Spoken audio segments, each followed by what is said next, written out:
So I've had a few of you ask me how I keep things organized whenever I am linking things for my kids to see in Google Classroom to my Bitmoji Classroom or my Bitmoji slideshow. So this is duplicated every single week so that all the links are attached. I created just a basic slideshow in Google Slides. The background stays the same on every one. I just change my Bitmoji out. The background is a JPEG. So I created it and then took a picture of it and then uploaded it so that the kids cannot move the different things on the screen. So if you want to use this, you either can make your own or you can use mine and just remove my Bitmojis on there. So the easiest thing to do is obviously you link the slides to each day. So if you click on a day, you can see that it's linked to the specific slide that it goes with. This slide here is linked to the weekly agenda. So actually here it should say click below for the weekly agenda. And I actually think I changed this one.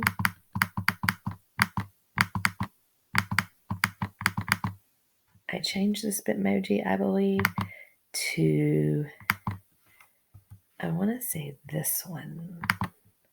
Let me find it real quick because I changed it since I was going to make sure that it was,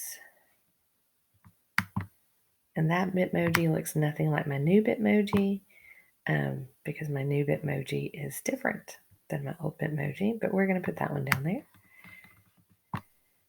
See if the kids notice that I look different.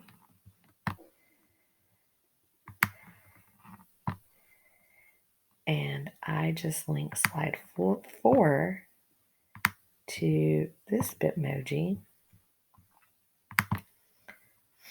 so that they can see their weekly agenda and what we're doing for the week.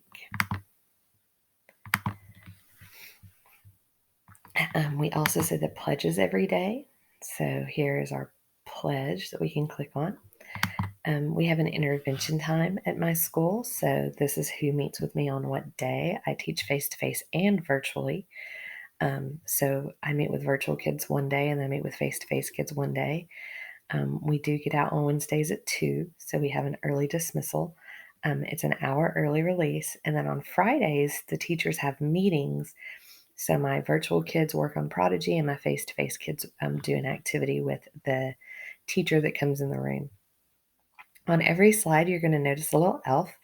It's holiday themed so that every time they click on that, they go back to the first slide. So if they ever need to get back to the first slide, they click on the elf. Here's our weekly agenda. Here are my reading groups. So I just put the kids' names in, and then over here it tells them what their assignment is for the week. Here's the weekly agenda. I am self-contained, 4th grade, so I teach all subjects, including social emotional learning lessons. Up here in the corner, we have our student of the month, whoever that is. They have a slide attached to that with their name on it so that they can look at it. And then we have the confetti cannon, which is not on here, which if you do not have the confetti cannon, you so need to go get the confetti cannon. And let me show you how to do that really quickly.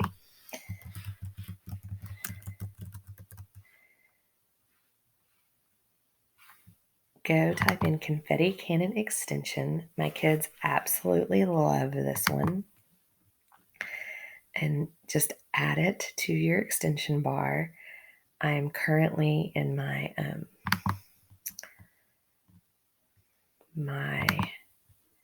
currently not logged in on my school computer. I'm logged in on my computer from home, so that's why it's not on my extension bar yet.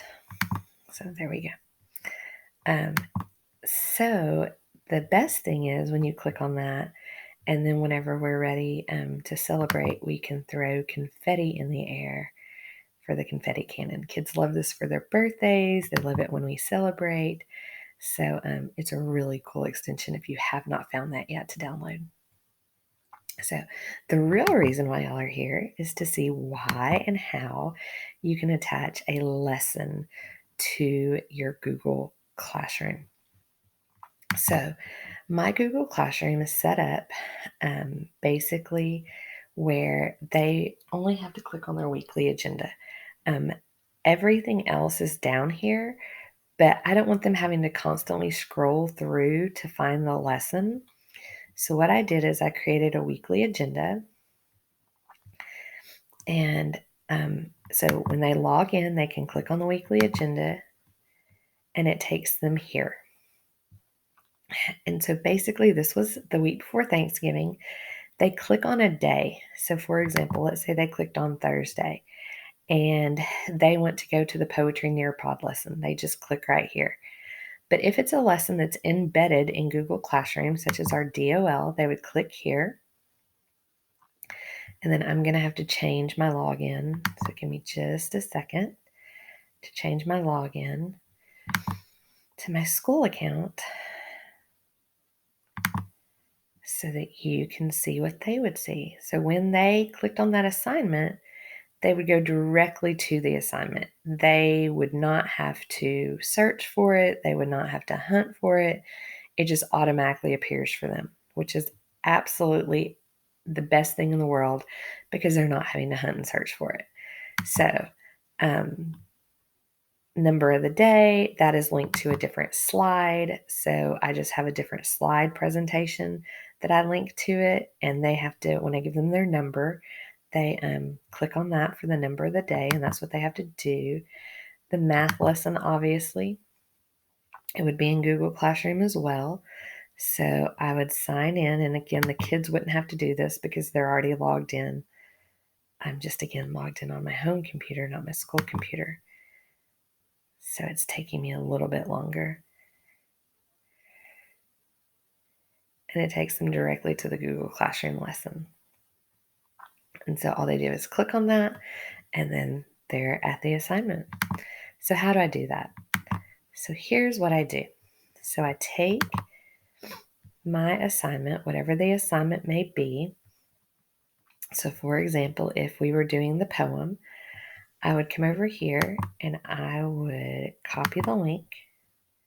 So I click on these little 3 dots right beside the assignment, copy the link. I come over here, I would highlight reading lesson. I would hit Control K to link.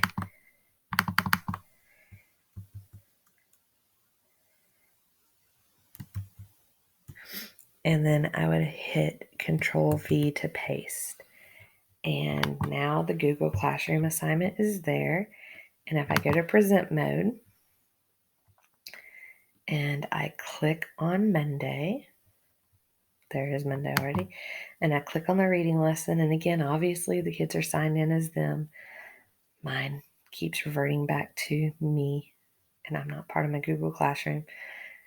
So let me change my email again. And again, this won't happen to the kids. It's only happening to me because I'm not logged in as me at school. And then it takes me directly to that assignment, and I don't have to hunt for it. And it makes it so much easier for the kids to find their assignments, and they're not having to hunt and scroll through every single assignment. Do you still need to put your assignments in? Yes, you do. But like I said, it makes it so much easier for them to find it. Also, we have a Google site. And so some of the kids, instead of going to Google Classroom, I upload this onto the Google site, and they can get to it from the Google site instead of the Google Classroom, which makes it really easier for them to get to. I have my email here so they can always email me. I have a schedule link here so they can always get to our schedule. I have 2 different schedules. One is for are days that we meet every day, all day, and one is for when we meet when we leave early on Tuesdays. So I have those schedules there for the kids and for their parents, just in case they need to see them. Again, the week in review is right here. I have a Christmas countdown so the kids can count down to Christmas because that's something they're really excited about right now. So that is how I link things. Again, you just go to whatever lesson you want to link. Usually, after I create the lesson, I automatically go and link it so that I don't have to hunt and search for it. And again, if you put the week and the day, then you know exactly where to go and find it. So, for example, if I wanted to link this writing assignment to my writing, I would come over here, I would go back. Again, I would click on Monday. I would click on Monday. I would double click on grammar to highlight it. Control K, Control V, and then it is linked and the kids can go there and find it very quickly. So I hope that this helps some of you with your organization, and I hope it makes it easier for your kids to find assignments.